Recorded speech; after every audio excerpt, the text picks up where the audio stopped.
Hey, everybody. This episode of Mohr Stories is brought to you by Stamps.com. What if you could take care of everything that you mail or ship in a way that saves you time? I mean everything. You want to mail an ocelot across the country? You got some weird old toxic waste porn with midgets and stuff? You can do it with Stamps.com. Stamps.com is more than just stamps. It's your 24-hour-a-day, 7-day-a-week solution for sending letters and packages. With Stamps.com, buy and print official U.S. postage using your own computer and printer. It's like having a post office right at your desk. For all of your postal and shipping needs, Stamps.com will even give you a digital scale so you can get the exact postage you need for any letter or package. Then the mailman or mailwoman picks it all up. I use Stamps.com. It's very easy to use. Saves me a lot of money and time and energy. All right, right now I got a special offer. When you use my last name, Mohr, M-O-H-R, that's a no-risk trial. It's a $110 bonus offer that includes a digital scale and up to $55 of free postage. That's a lot of postage, $55. Forget about it.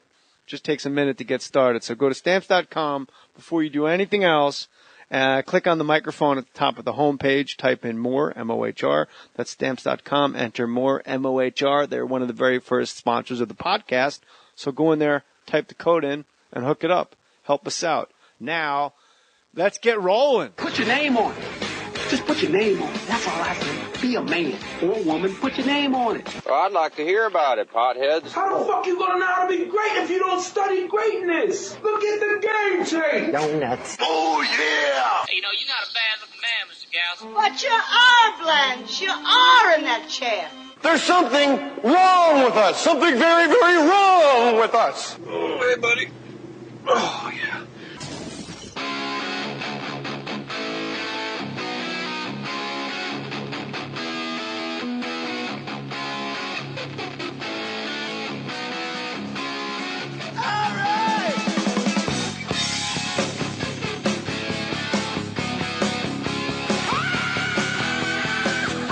Finesse Mitchell, my man. What's up? It's always weird, like, we sit here and talk regular, and then the show starts, like, Finesse Mitchell joining me on the bat phone. How's it going, Finesse? I'm good. Just got off of Stamps.com, checking out their website, and now I'm ready to go with that.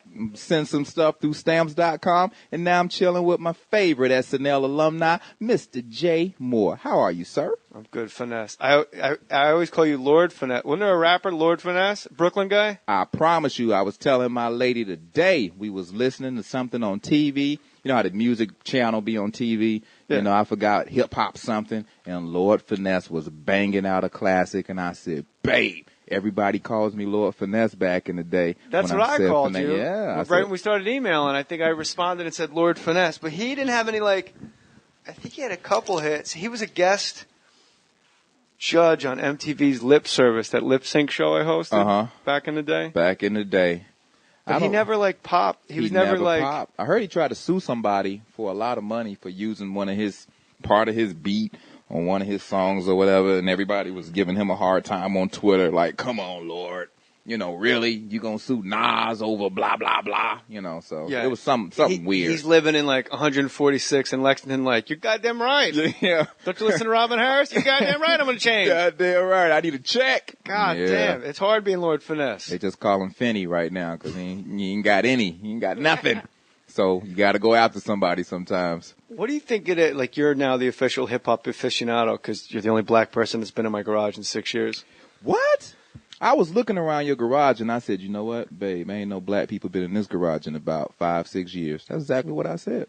And when somebody gave me a fake mustache, I said, definitely ain't no black people been in this garage. We've had, let's see, John Sally, Daryl Wright, Aisha Tyler. Mm-hmm. Who else? Patrice. And then, but then we've had, like, we had some like Ray Mancini's, like an honorary brother, right? Yeah, what about some mixed people? Some mixed? Half black people?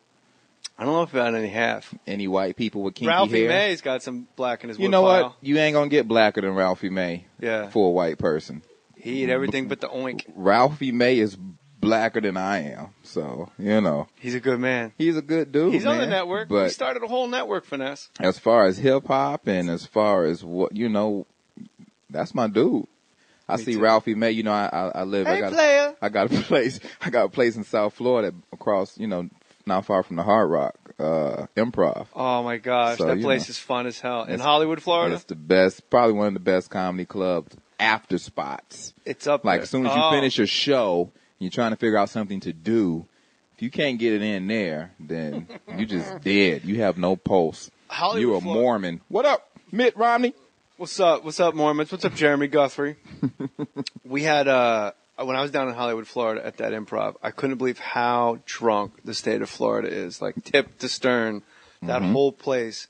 It's got to be, I'm positive Florida is the absolute drunkest state in the 50. South Florida, Hard Rock Improv, whole complex is white girl drunk heaven. That is the place where at least 1:15 a.m., shoes are off. Shoes are off. Get your Band-Aids out, because somebody about to scrape up their knees. I'm not even playing. You guys are having the best time. Oh, my God. I love you guys so much. That is like a super white girl thing. And I guess white people in general have to just love one another so hard. Till they cry. They have to love each other till they cry. What's the black version of, like, when black women get drunk? I don't think they're like, it is the opposite. Michelle, let me tell you something, Michelle. Oh, she thinks she's cute. It's the opposite. White people, when they get drunk, white girls, I love you. And black girls, when they get drunk, it's, bitch, I wish a nigga would. I wish he would. Look, say one more thing. I'll fuck that bitch up. So, it's pretty much how black people talk. They have that slushy stand that serves alcohol slushies right outside the club. And it's like a slushy stand, like but the people listening that don't know, like, it's about as long as your house. Yeah. And they start with the giant slushy machine that you get like a slush Slurpee like at 7-Eleven. Call a cab. That's mine. I know the names of them. Go ahead. Call a cab. That's one flavor is just called Call a Cab. Call a cab. Because if you have one of those. One is called White Russian. One is called Octane 187. One is called Superman. What do you manage the comedy club? How often are you there? Bruh, they got a poker room not too far down from there. So if I lose, I go and get me a slushie and slurp my way home. That's like your free parking. When you play Monopoly, you get that $500 under the board. You're like, this is my call me a cab fund. I'm like, this Slurpee just cost me $400, so I'm going to sip it slow. They tried to put me up there. I was at the W. I flew all night to do radio, and we just wound up at the W in Fort Lauderdale, and they go, yeah, and then you go over to Hollywood, Florida. We'll put you up at the Hard Rock. I said, we're settled in. I don't really want to move. And then my wife goes, isn't that the place where Nicole Smith fucking died? And I go, oh yeah. She goes, we're not fucking staying there. Right. And I go, yeah. I was like, yeah. Yeah. And then I go like, well, that doesn't really bother me. But then when I got to the place, I realized, first of all, my driver got so lost. It's a casino. It's a huge casino. Right. And the driver's just driving underneath in circles. I go, just let me out. I'll ask like the pit boss where the comedy club is. He'll figure it out. Right. And then when I realized, I'm like, you want to put me up? It's the one place in Florida that you could stay where you can't see any water. Yeah. They just dropped that shit in the woods. Like, you might as well be in Nebraska. Because it's Indian. They're not going to give the Indians the good land. They, you know how y'all do, Jay. Y'all don't give people the good stuff. Yeah. But they made it into a hotbed for gamblers and Slurpee strippers and Slurpee drinkers. When Anna Nicole Smith died, man, I was sad because, I was definitely in town when I saw that on the news. And it was weeks before I could rent that same room. You know what I mean? They say the Whitney Houston room, was that the Roosevelt? No, the Whitney Houston room, the Beverly Hills Hotel. Oh, it's the Beverly Hills Hotel? They say, like, people automatically, like, that shit sold out for the next 10 years. Like, morbid people want to go up there and just chop up rails in her room. I would love to want to stay in the Whitney Houston room. I wouldn't stay in the Whitney Houston room, man. That was so unfortunate because everybody saw that coming and nobody you got to have intervention after intervention. That's my motto. Like, Jay, if I love you and I see you going off the deep end every day, every week, every day, I'm going to say something. I'm not going to be like your boy Andrew, who probably won't say nothing and be like, when's the next podcast? No, I would say something be like, Jay, you may not want to be hanging out with me next week because I'm telling you the truth. But that's the type of person I am. I got to keep it real. I would get the Whitney Houston room, and I would just fucking crank. Everybody's talking all this stuff about me. Why don't they just let me live? All right, I'll stop singing. I made the dogs mad. Got mad. Going back to hip-hop, like the Lord Finesse, was he his own guy, or was he in somebody's, like, squad? I think he was his own guy, but I'm more of a down south Atlanta. I'm from Atlanta, so anything from the south, from Chris Cross to JD to Outkast, Nelly, Luda, I'm that guy. I'm not a New York hip hop connoisseur, but that's where rap originated, so I know some of the people in the Bronx. Don't get it twisted. What about the Bronx? That's where it started. Some people said Queens, homie. Saying like that, you know them can't live. The bridge is over. South Bronx. The bridge is South over. Bronx. How the fuck has no Yankee come up to the plate to South Bronx but KRS-One? Like, how has no one thought of that but me? I don't know. Like, now batting. You should have been a Yankee. I would have, yeah. Where are you from originally, Jay? New Jersey. Like Jersey? By like Giant Stadium. Did you always have a goal? Can I ask you an interview question? You can do whatever you want, man. Did you always have a goal to be on SNL?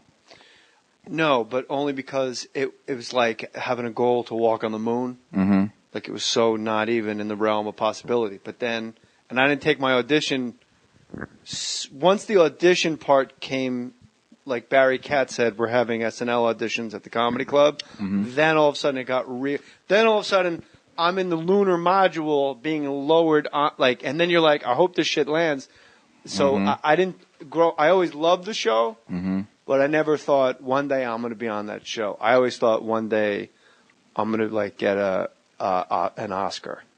That's exactly how it was. You wanted to be on SNL? No, I saw it. I was a fan of Eddie Murphy, and I saw that Will Ferrell and everybody, Sandler. I saw different people I liked, but I just came out to L.A. just trying to get a commercial. I was like, I can't wait to get a commercial. I heard you get paid if you get a commercial. And then I heard... You know, your friends are like, yeah, and if they run it over and over, you can retire. They tell you that story and you believe it. You like, man. Yo, I for can't real, wait to get I a know McDonald's commercial. Yo, I know a guy did a Dentine commercial. That motherfucker owns 6 car washes. Not even gonna lie to you, man. He retired. See? He retired. But see, I'm very spiritual, and I believe God put you in the right place at the right time. And do you want to hear my SNL story? Yeah. And my lady can back this up. I say this all the time, don't I?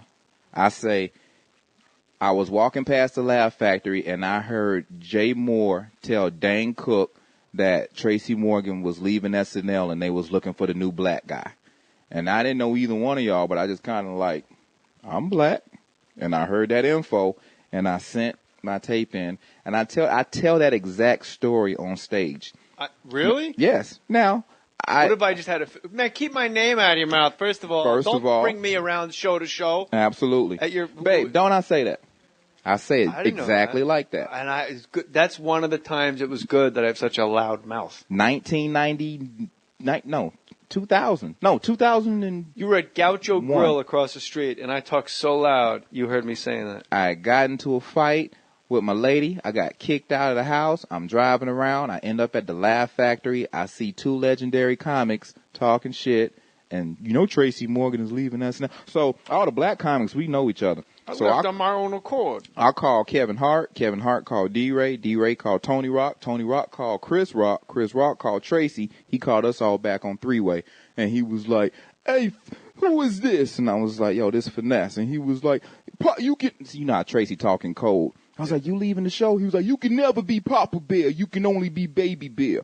Papa Bear's leaving the building. But sometimes if you Papa Bear, you can be it as long as you agree to put your shoes on. Right. Yeah. And I was like, well, who's Pop? Well, are you leaving SNL? He was like, you heard me, Febreze. I'm leaving the show.